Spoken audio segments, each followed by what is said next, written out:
guest tonight needs no introduction. Put your hands together for the one and only Prince.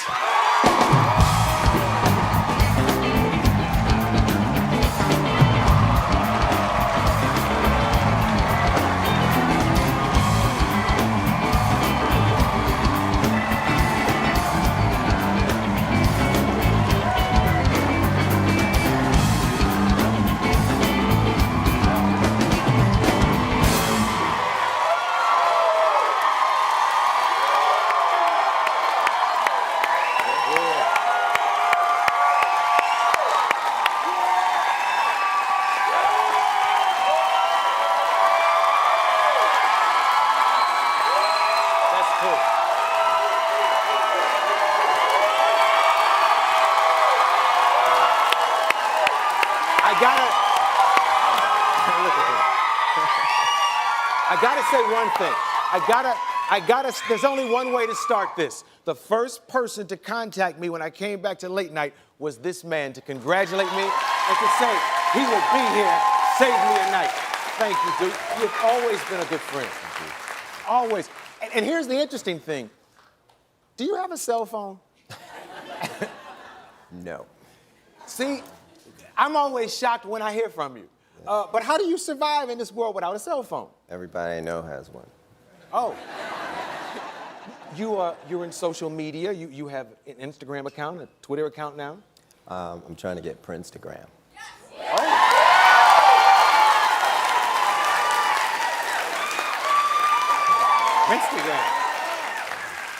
Instagram.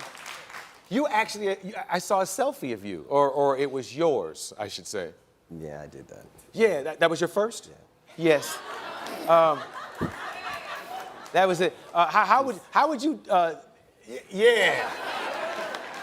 What do we title that selfie? One. One. That's one.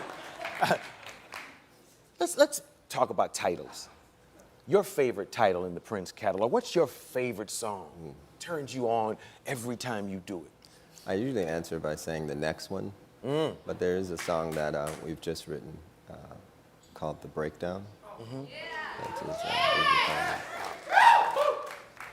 One of the things that we try to do, though, is wait until we have other songs that go together with our favorites. That's why it takes a long time to come out with albums. Yeah. These days. Yes. Because, you know, not being under contract, there's no rush to do anything. If you weren't, they like that. They like you having your freedom, I think. If you weren't Prince, what would you do for a living, you know? I mean, because I know there was a point where you maybe thought about something else. What would you do? Well, I can't see you at the bank, you know? Even though all the ladies would be in his line, you know?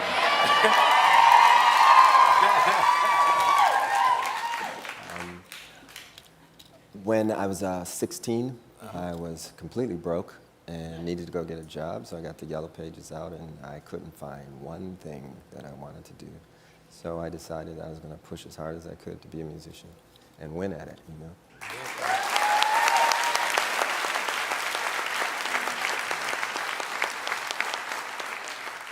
Do you watch any of the shows that bring new musicians to the American public? Not so much.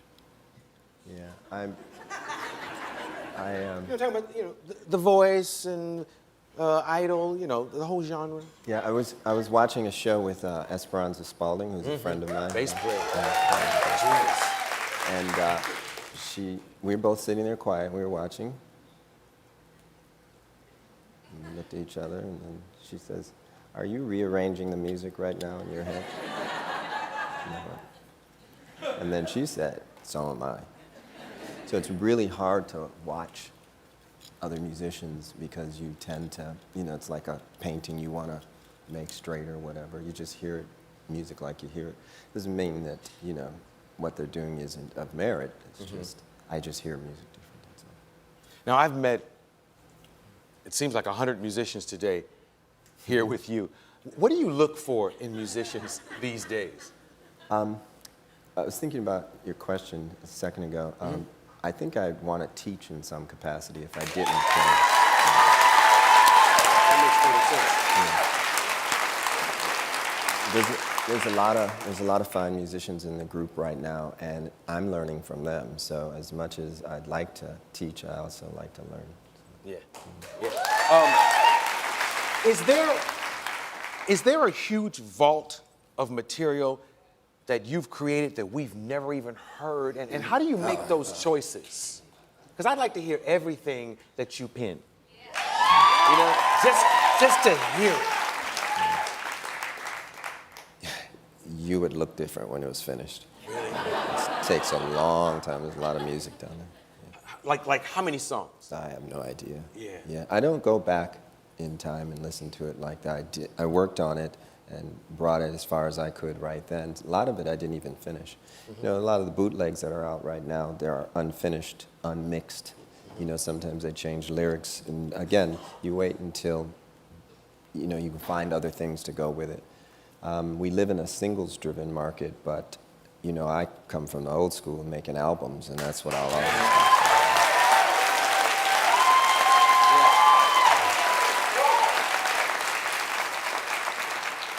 You seem to have somewhat of a love-hate battle going on with technology. I know you haven't always loved the internet. How are you seeing progress right now with all of that? Can you use it to your advantage? It's a double-edged sword. You know, a lot of artists aren't getting paid full scale for their art, and the internet, because of downloading and things like that, is kind of like a black hole, and it's hard to audit, it's hard to get accounting, and it's not that it's just about the money, but it's about justice and fairness. And when people say that they love you and they respect you, but at the same time take, you know, 80% of your earnings, then expect you to fix your own communities, and they'll probably edit all of this out, but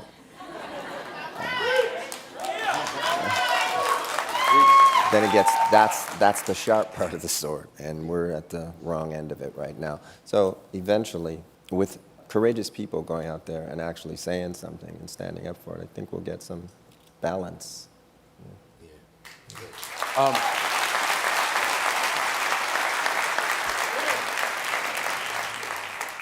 We've watched you evolve over the years, not only as a musician, but as a man. And I wonder sometimes when you look back at old material, like I've looked at so much in the last 24 hours to prepare for this, do you look back at old stuff, risque stuff, and want to separate yourself from it? Well, you know, when you're 20 years old, you're looking for the ledge. You know, you want to see how far you can push everything. And as an artist, I just went there just to find it. And then you make changes. You know, 30 years ago, there's a lot of things I don't do now that I did 30 years ago. And there's some things I still do. Yeah. Oh, now, when you said that, the first thing I flashed back on is, gosh, he's Prince. I know that, I get all that. But he's also like this normal brother you hang with. I remember a time, and if I have to take this out, you tell me I have to take this out. But I remember one time we went down the way south of Wilshire to an after-hours spot and hung out and partied. That's something that we'll probably...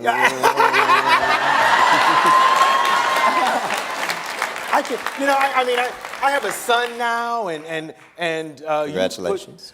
Yes, sir. And